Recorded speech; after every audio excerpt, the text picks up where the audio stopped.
આપણે બધા જાણીએ છીએ કે આપણી આખી દુનિયા વીજળી પર ચાલે છે, બરાબર ને? પણ ક્યારેય વિચાર્યું છે કે આ આખી સિસ્ટમ જે 24 કલાક ચાલે છે એને પડદા પાછળ સુરક્ષિત કોણ રાખે છે? વેલ, આજે આપણે એક એવા જ ખાસ, આમ કહીએ તો ગુપ્ત ટેસ્ટ વિશે વાત કરવાના છીએ. એક એવો ટેસ્ટ જે આપણા પાવર ગ્રીડને અચાનક બંધ પડી જતા બચાવે છે. તો ચાલો એક સવાલથી શરૂઆત કરીએ.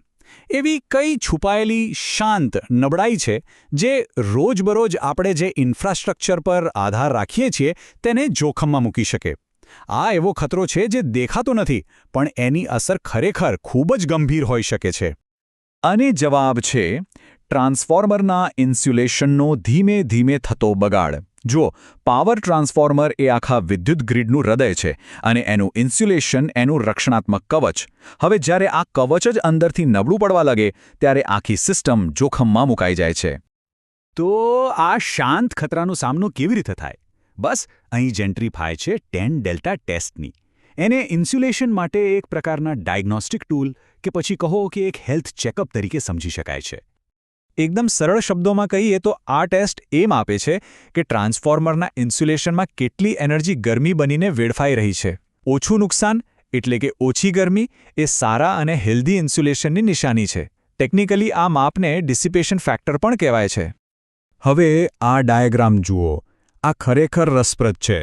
અહીં જે ડેલ્ટા એટલે કે જે ડેલ્ટા ખૂણો બતાવવામાં આવ્યો છે તે સીધો જ એનર્જી લોસ એટલે કે ઊર્જાના નુકસાનને દર્શાવે છે. નિયમ બહુ સિમ્પલ છે. આ ખૂણો જેટલો નાનો તેટલું જ ઇન્સ્યુલેશન હેલ્ધી અને કાર્યક્ષમ ગણાય. તો આખી વાતનો સાર એટલો જ છે કે નીચો 10 ડેલ્ટા એ સારી નિશાની છે.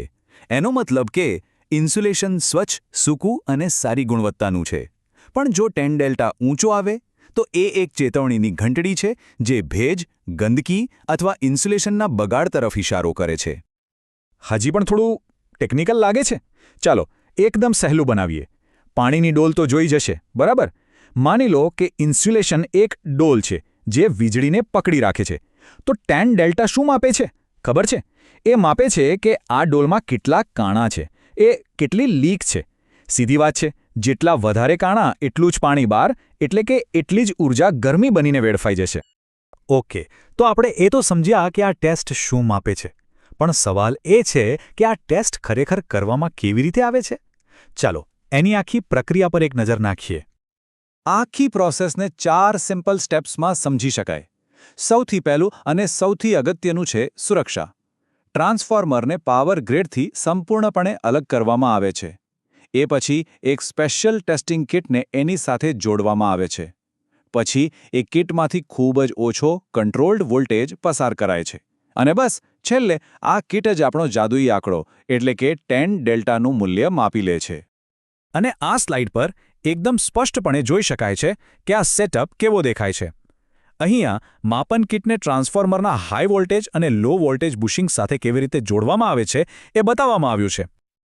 ચાલો, ટેસ્ટ થઈ ગયો. આપણી પાસે આંકડા પણ આવી ગયા.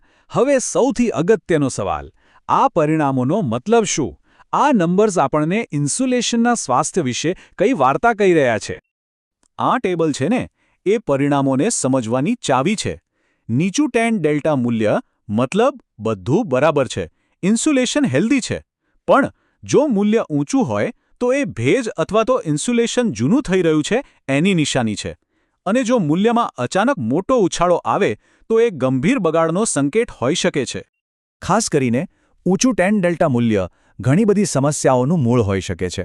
જેમ કે ઇન્સ્યુલેશનમાં ભેજ ઘૂસી ગયો હોય, તેલ જેવી કોઈ ગંદકી હોય, અંદર નાની નાની ખાલી જગ્યાઓ બની ગઈ હોય, અથવા તો બસ સમયની સાથે કુદરતી રીતે ખરાબ થઈ રહ્યું હોય.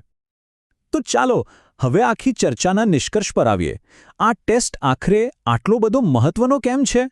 એનું સાચું મૂલ્ય, એની ખરી તાકાત, આગાહી અને નિવારણમાં રહેલી છે. આને માત્ર એક રૂટીન ચેકઅપ તરીકે ન જોવું જોઈએ. ના, આ એક ખૂબ જ શક્તિશાળી સાધન છે જે ટ્રાન્સફોર્મરની મોટી અને અચાનક થતી નિષ્ફળતાને ટાળવામાં મદદ કરે છે. એક એવી નિષ્ફળતા જે આખા પાવર ગ્રીડને ઠપ કરી શકે છે. તો આ ટેસ્ટ આટલો નિર્ણાયક કેમ છે?